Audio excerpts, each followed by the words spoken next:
بقول لك ايه يا حاج، انا عايز اتعلم السواقه. احب اقول لك انك جيت للشخص المناسب. يلا بينا يا ولدي. اربط الحزام يا حماده. انا مش لابس حزام يا حاج، انا رابطه بفتله.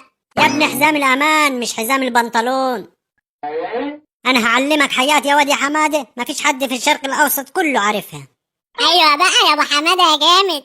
بص يا ابني، العربيه احيانا بيطلق عليها اسم سياره.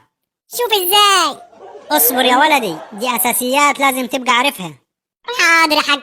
اللي قدامي ده يا ولدي اسمه دركسيون. يا ميت اهلا وسهلا. اهم حاجه في السواقه يا واد يا حماده الصبر. صبر ايه يا حاج، احنا بنصطاد سمك. ما تجوحنيش يا واد لنزلك من العربيه. حاضر يا حاج. اللي فوق دي مرايه علشان تشوف العربيات اللي وراك. جديده دي، اول مره اعرفها. المساحات دي بقى عشان تنظف بيها الازاز. ما شاء الله، قاعد مع بنك معلومات. لو هتمشي شمال تدي اشاره شمال. ولو هخش يمين؟ اليمين مش شغال. طب والعصايه اللي هناك دي يا حاج لازمتها ايه؟ لا دي اكسسوارات يا ولدي، ما تشغلش دماغك بيها. اهم حاجه يا ولدي طول ما الطريق ماشي امشي. ايوه، امشي بقى ازاي؟ دوس بنزين يا ولدي. انهي واحده فيهم يا حاج؟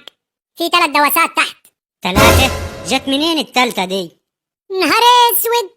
يا سواد الحلل. الله يخرب بيتك يا حاج.